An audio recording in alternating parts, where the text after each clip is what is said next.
Iran America जंग अरूज पर ऐसे में आबना हरमज़ भारतीय बहरी जहाज़ों के लिए मकतलगाह बन गया।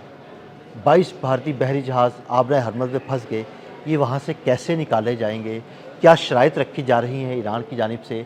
आमिर रज़ा से ताज़ा सूरत हाल के बारे में बात करते हैं। आमिर भाई, 22 बहरी जहाज़ हैं भारत के जो आबना हरमज़ में फंसे हुए हैं, जिसमें तेल के जहाज़ भी हैं, जो ऑयल टैंकर्स हैं, और एलएनजी के जहाज़ भी हैं, और इसी वजह से भारत में गैस की किल्लत भी है। क्या सूरत हाल हो रही है? देखिए, सबसे पहली बात तो ये सिर्फ 22 नहीं हैं, ये 22 से भी ज़्यादा जहाज़ हैं। मैं सिर्फ इसलिए कह रहा हूँ, कुछ जहाज़ ये हैं जो आबना हरमज़ से गुज़रते थे तेल और दूसरी जो है गैस लेकर वो जाते थे भारत की तरफ। सही। भारत में सामान से भरे जहाज़ खड़े हैं जो मिडल ईस्ट में सप्लाई किया जाते सही, थे। सही। तो ये अगर ये कहा जाए कि आबना हरमज़ बंद होने से मोदी की सांस की नाली बंद हो रही है, कि ये बात बिल्कुल ठीक है, जो कि 26 और 27 को इसराइल में था इस हमले से हाँ जी। पहले।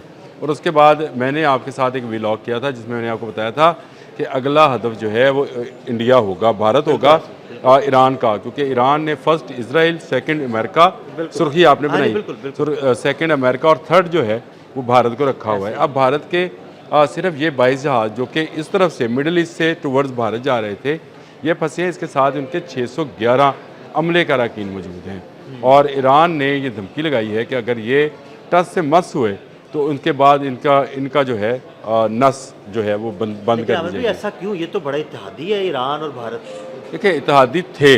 पहली बात तो ये है, जब आप ने डील की इसराइल के साथ, भारत ने जब डील की इसराइल के साथ और इसराइल से आपने जो है ड्रोन्स और बाकी चीज़ें जो हैं असला ख़रीदना शुरू किया, और आपने कहा कि इसराइल और भारत एक हैं, तो इसराइल और ईरान अज़ली दुश्मन हैं, यानी वो आज से दुश्मन नहीं हैं।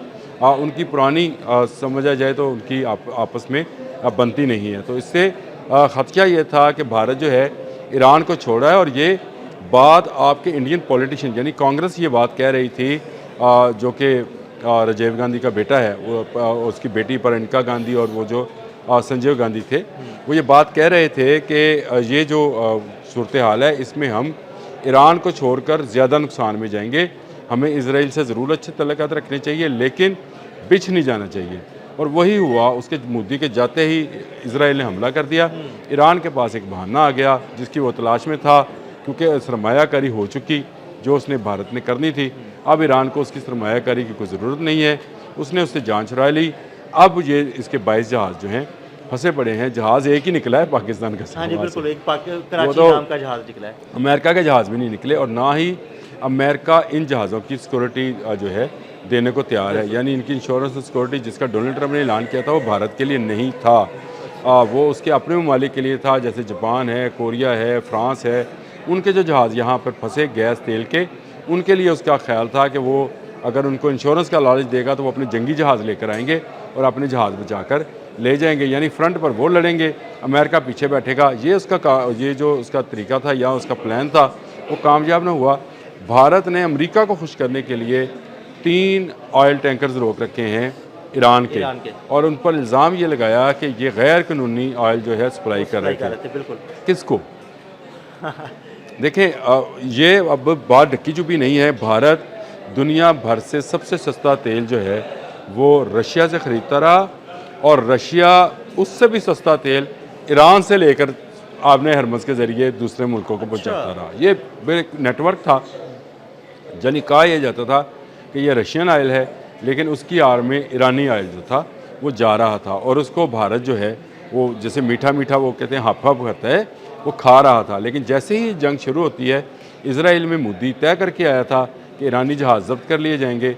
जब्त कर लिए गए, और अपने 22 जहाज़ जो हैं अब उसके फंसे पड़े हैं। फंसे पड़े हैं। अब और सुनाओ। ये 22 जहाज़ वो हैं जो आपने खुद ही बता दिया कि इनमें ऑयल टैंकर्स भी हैं और गैस के टैंकर्स भी हैं, हाँ जी, लेकिन जो सामान के जहाज़ फंसे पड़े हैं जो कि भारत अच्छा, से, वो भी काफ़ी जहाज़ हैं, दर्जनों जहाज़ ये हैं वो भी। दर्जनों जहाज़ हैं, वो भारत से देखें, भारत से बहुत सारा खाम माल जो है मिडल ईस्ट के तमाम ममालिक में जाता है। खाम माल के अलावा भाई खाने पीने की अशिया बहुत सारी ये जाती खाम है। माल से मुराद ये है, खाने पीने की अशिया की बात ही कर रहा ठीक हूँ, है। ये जाता है।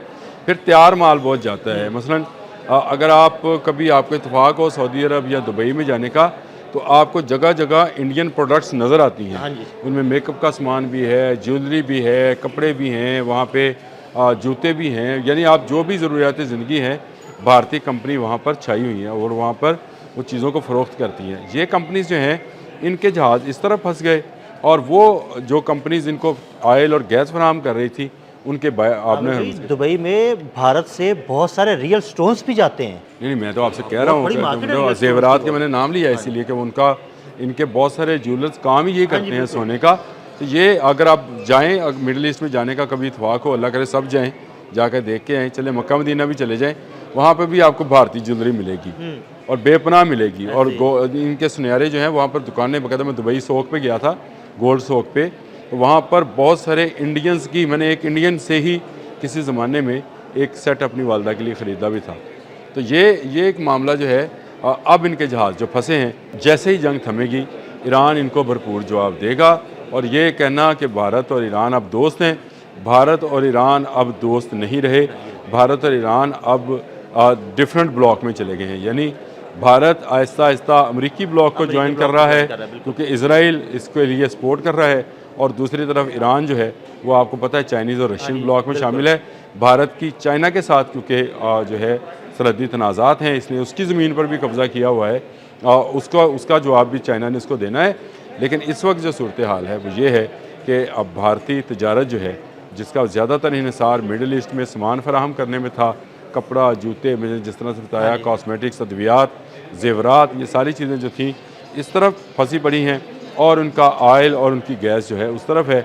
और भारतीय अवाम जो है इस वक्त मोदी के ख़िलाफ़ जो है नारे लगा रही है। शदीद गैस का बहरान पैदा हुआ है भारत में। लाइनें, लंबी लाइनें हैं। अगर आप वो इवन फुटेज चिताएं जलाने के लिए जो है ना, उनको कुछ ऐसे उनके जगह हैं जहाँ पर वो गैस पर जलाते हैं चिताएं ना, तो हाँ, गैस वो मौजूद हाँ नहीं जी है। बिल्कुल बिल्कुल, और उपले जो है ना वो बर्नर्स हैं, कांग्रेस दौर में बने थे, गंगा किनारे बर्नर्स बनाए गए थे जिनमें वो लाश को डालते हैं और फिर वो राख होके दरिया में चली जाती है, तो वो भी बंद है। तो गैस के इस बहरान में जहां आपको ये सिलेंडर्स की लाइनें लग रही हैं, आने वाले दिनों में मैं आपको बता दूं कि इंडिया की पूरी इंडस्ट्री बंद होने जा रही है, क्योंकि इनके पास ना कुदरती गैस है ना एलएनजी है। एलएनजी आएगी नहीं, ईरान गुजर नहीं देगा, और कुदरती गैस इनके पास है नहीं।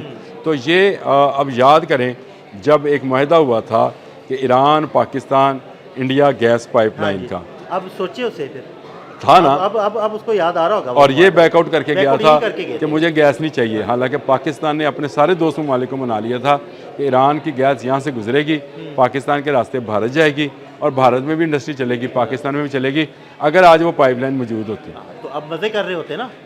इसका मतलब ये है कि इसने उस वक्त भी ईरान को धोखा दिया था, ये उसके बाद इसने जंग जून में भी धोखा दिया, और अब ये जो जंग है अब भी धोखा दे रहा है। इस धोखेबाज का कला कमा करना ईरानियों का अब पहला मकसद होगा। बहुत शुक्रिया आमिर भाई जी, बिल्कुल मज़ीद ताज़ा अपडेट्स के लिए हमें फॉलो करते रहिए। अदील अहमद और आमिर रज़ा को इजाज़त दीजिएगा।